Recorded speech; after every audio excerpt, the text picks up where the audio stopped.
Okay, folks, I'm here with Tony, who I just found out is just finished, or just celebrated basically his 5-year anniversary at MadLab. So Tony, 5 years ago, what were you looking for and what made you walk through our blue doors?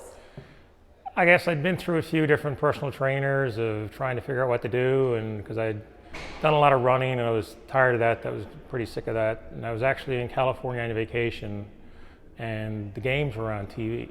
And I had never heard of whatever we want to call it these days before. So I said, that looks pretty interesting, not at that level, obviously. So then I basically, when I got back, I hit the web and found a couple of places. And actually, of the two I contacted, one replied, one they're equidistant from my house. One didn't, one did. So basically, ended up coming in and meeting Emily one morning. So that's so cool. And what was that first day like for you with Emily? At that time, I don't know what it is these days, but it was the ball run and those type of things. So It was like, what the hell have I done?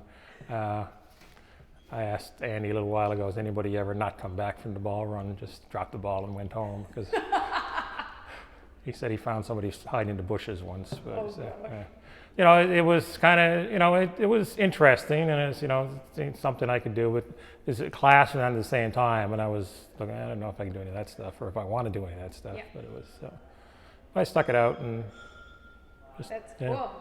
So that since you've been here, I know you've done a competition, you've done the Festivus competition. How did that, was it a shift in mindset for you, or what was sort of your approach with that part of it? Well, even when I was running, it's never to win. I mean, I've done a fair bit of distance running. It was just for, it's more of a goal, something to work towards. So the Festivus or the Open or whatever it is, there's no goal of doing anything. It's just, it's something to look towards. Yeah. And I have no expectation of placing or winning or doing anything like that.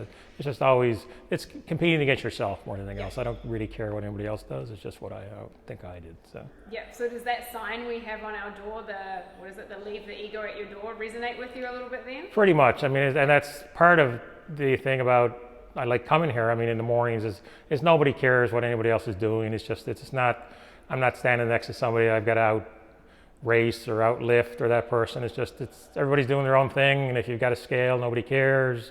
Just you're supportive, but what are you doing that for? Yeah. It's just, that attitude's never run into that at all. So. That's really cool. Yeah. So in the last 5 years, what have you seen for you, whether it's physically, emotionally, socially? What have sort of been some big changes, if anything, for you that you think sort of MadLab has potentially provided? The big thing, I mean, physically it's strength. I mean, I am so much stronger than I used to be. I've never been a small person, but I've never been exceptionally strong. I always just had a wonky shoulder, and that's disappeared, dried up and gone away. So that's with cool. Nothing else other than just doing the work. So the only thing I ever get complimented on is my overhead position. So. And so I guess, again, with that, what keeps you here? Why, 5 years later, why are you still here? Well, it's a few different things. And from a personal point of view, getting older, I can see the end of my working life is on the horizon. So it's starting to get into what do I do I want to have a long life and a productive life and be able to move and enjoy my life in retirement with my wife, because we're getting close to that. I don't want to have a lot of physical problems. I'm looking to be as healthy as possible.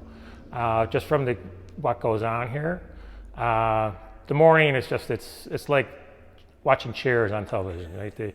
It's the world's shittiest bar is really what it is. So I mean, as far as the morning, it's just everybody knows each other. It's the same group, and it changes now and then. If you miss a week, somebody comes looking for you, sends you a message, hey, where you been? If nobody knows, you're on vacation. So if you have the flu for a week, you get a couple of messages, everything okay? You're okay, that type of thing, which I've never had before, anything I've done before. It's become part of the routine. It's what I do in the morning now. It's drag my ass out of bed and come down. So I have a question. How do you get out of bed at what time? What, you're getting up at 5 to be here for 6? How do you do it? 5:10. I know I can't do it. Well, it's part of a couple of. It's 5:10 is the alarm. I'd probably be up at 5:30 anyway. So It's not like it's even on the weekends when I don't come. I'm still up at 5:30 to 6 in my pattern. If I don't have to go to work, I get up for an hour or two and then I go back to bed. But here it's not like I'm sleeping in until 8 or 9 anyway. So it's not that much. I tend to go to bed relatively early. I always did. So it's really not that much of a struggle. There's some days where you just don't want to do it, but it's a matter of, again, just being part of the routine. So. Yeah. And so do you have a favorite memory of this place that you would want to share with us? Any one particular thing? I don't know. I never really thought of it that way. It's more of a overall length of experience. Probably yes. So let's see. The first or second class I ever went to, it was Andy was teaching, and I'd never met him, didn't know who he was, he didn't know who I was. And in the middle, I don't even remember what we were doing. He came up to me and said, "You're mobility challenged," and he walked away. Has he ever helped you fix it? Oh yeah, I mean, very helpful. Yeah, all the morning coaches are great at that time. That was basically the first words he ever said to me was, "So I can see your mobility challenge." That's so funny. Yeah. So what would you say to someone out there who's sort of watching these videos, sitting on the fence, whether they should come, shouldn't come? What would be maybe a piece of advice or something to, make them take that step and come and join you or someone else here?